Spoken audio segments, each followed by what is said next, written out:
출애굽 특기 28장. 내 형 아론으로 하여금 이스라엘 백성들의 자손 가운데 그의 아들들인 나답과 아비와 엘르아살과 이다말과 함께 내게 나오게 하여라. 그리하여 그가 제사장 직분을 맡아 나를 섬기게 하여라. 너는 내 형 아론을 위해 거룩한 옷을 지어주어 영광과 아름다움을 선사해야 하는데, 내가 지혜의 영을 주어 뛰어난 솜씨를 갖게 된 사람들 모두에게 말해 제사장으로 나를 섬기게 될 아론을 거룩하게 할 옷을 짓게 하여라. 그들이 지어야 할 옷들은 가슴패, 에봇 안에 받쳐 있는 것과 속옷, 관, 띠다. 그들은 내 형 아론과 그의 아들들을 위해 이 거룩한 옷들을 지어야 한다. 그래야 그들이 제사장으로 나를 섬기게 될 것이다. 그들로 하여금 금실, 청색실, 자주색실, 홍색실, 고운배실을 쓰게 하라. 금실, 청색실, 자주색실, 홍색실과 고운배실로 에봇을 만들되 정교한 솜씨로 해야 한다. 에봇의 두 귀퉁이에는 어깨끈을 붙여 묶을 수 있게 하고, 허리띠도 그것과 마찬가지로 정교하게 짜되 금실, 청색실, 자주색실, 홍색실과 고운배실로 에봇과 하나로 이어서 짠다. 홍만호 보석 2개를 가져다가 그 위에 이스라엘 아들들의 이름을 새기는데, 태어난 순서에 따라 한 보석에 6 이름을, 또 한 보석에 나머지 6 이름을 새긴다. 이 두 보석 위에 이스라엘의 아들들 이름을 새기는 것은 보석 세공사가 인장을 새기는 것 같이 하여라. 그러고 나서 이 보석들을 금틀에 박고 이스라엘 아들들을 기억나게 하는 보석으로 에봇의 어깨끈에 붙인다. 아론이 여호와 앞에서 그 어깨에 이름들을 달아 기억나게 하는 것이다. 또 금틀을 여러 개 만들고 순금으로 녹금 같은 사슬 2개를 따 만들어 그 틀에 붙인다. 또 너는 심판할 때 필요한 가슴패를 만들되 정교한 솜씨로 해야 하는데, 에봇처럼 금실, 청색실, 자주색실, 홍색실과 고운배실로 만들어라. 그것은 길이와 너비가 모두 한 뼘인 정사각형으로 2겹으로 만든다. 그리고 그 위에 보석을 4줄로 박아라. 첫째 줄은 루비, 토파즈, 녹주석, 둘째 줄은 터키오, 사파이어, 에메랄드, 셋째 줄은 호박, 백만호, 자수정, 넷째 줄은 녹보석, 호만호, 벽옥으로 박는데 금틀에다 넣고 박는다. 이들 보석에는 이스라엘의 12명의 아들들 이름이 있어야 하는데, 보석에 각각 이름을 하나씩 새기되 12지파에 따라 인장을 새기는 것 같이 하라.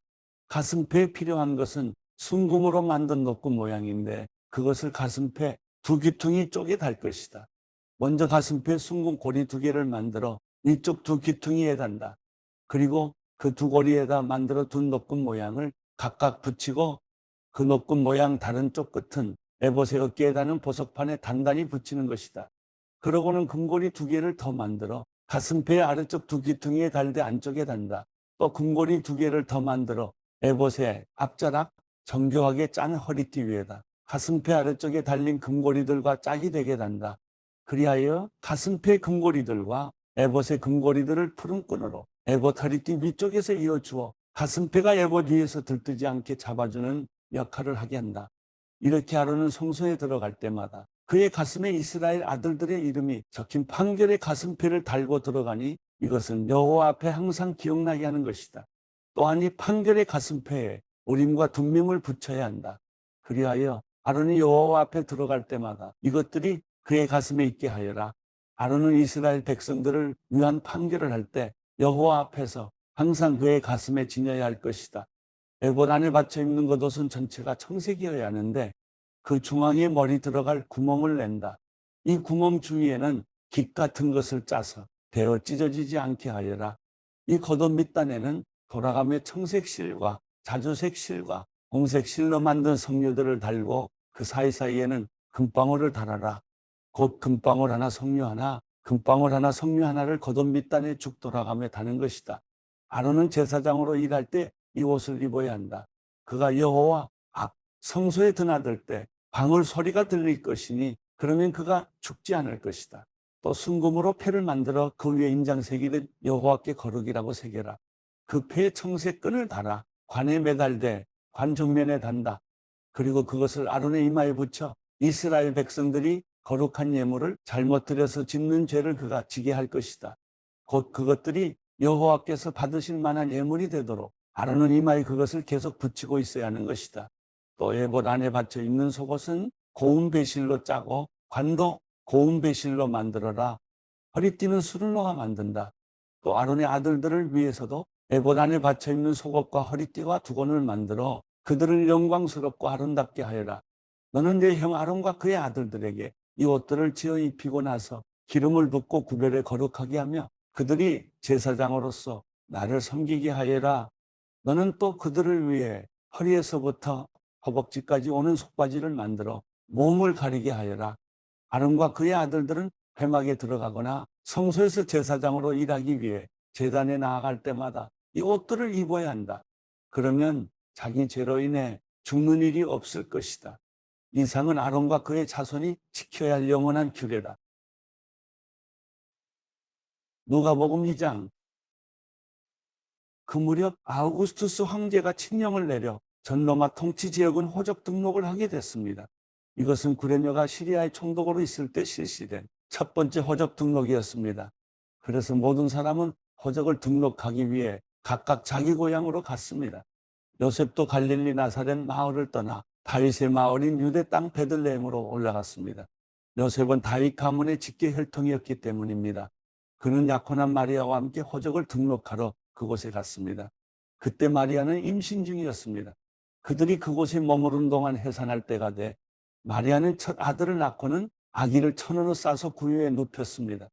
여관에는 그들이 들어갈 빈방이 없었기 때문입니다. 한편 목자들은 바로 그 지역 들판에서 살며 밤의 양떼를 지키고 있었습니다. 주의 천사가 그들 앞에 나타나 주의 영광이 그들을 환하게 둘러비추니 그들은 너무나 두려웠습니다. 천사가 말했습니다. 두려워하지 마라. 보아라. 내가 모든 백성에게 큰 기쁨이 될 좋은 소식을 너희에게 알려준다. 오늘 구주이신 주 그리스도가 다윗의 동네에서 태어나셨다. 너희가 천에 쌓여 구유에 누워있는 아기를 볼 것인데 그것이 너희에게 표적이 될 것이다. 갑자기 그 천사와 함께 하늘의 군대가 큰 무리를 이루며 나타나 하나님을 찬양하며 말했습니다. 지극히 높은 곳에서는 하나님께 영광이요 땅에서는 하나님의 은총을 입는 사람들에게 평화로다. 천사들이 떠나 하늘로 올라가자 목자들이 서로 말했습니다. 베들레헴으로 가서 주께서 우리에게 말씀하신 일이 정말 일어났는지 보자.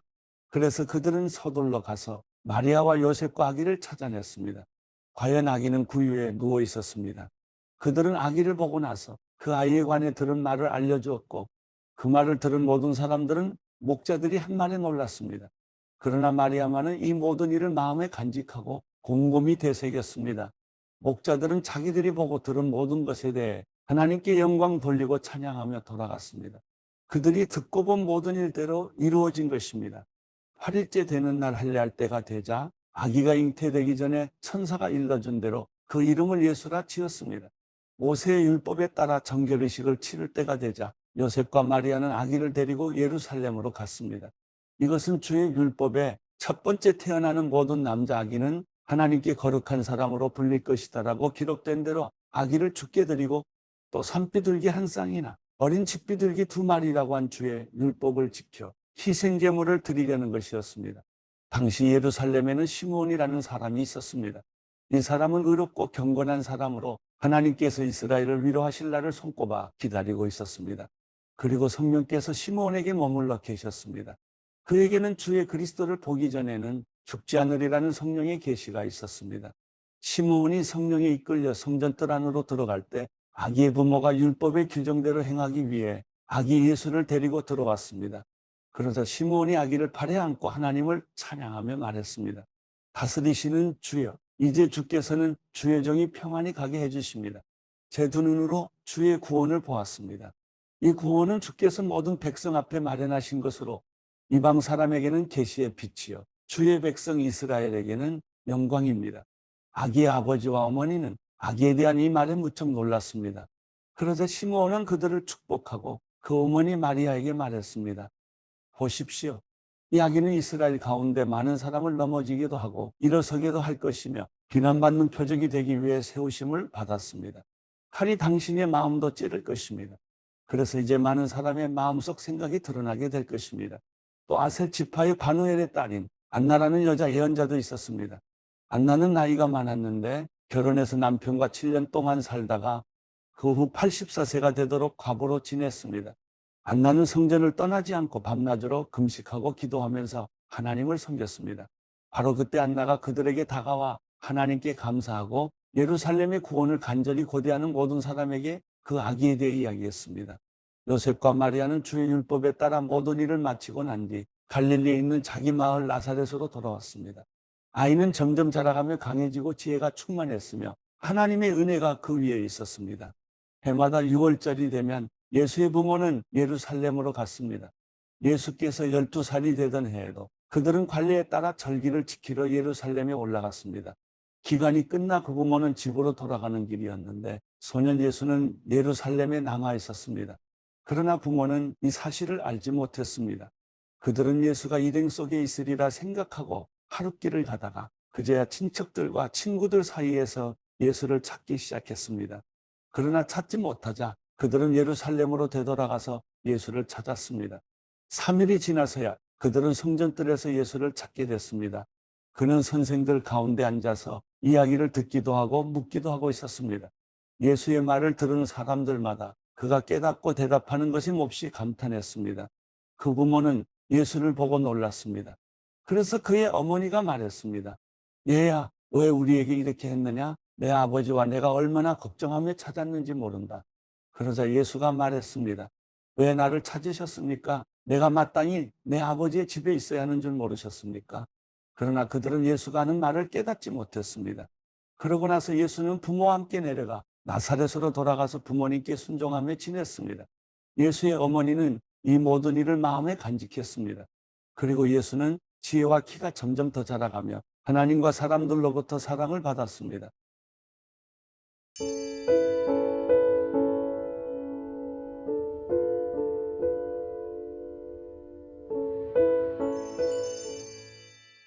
시편 43편.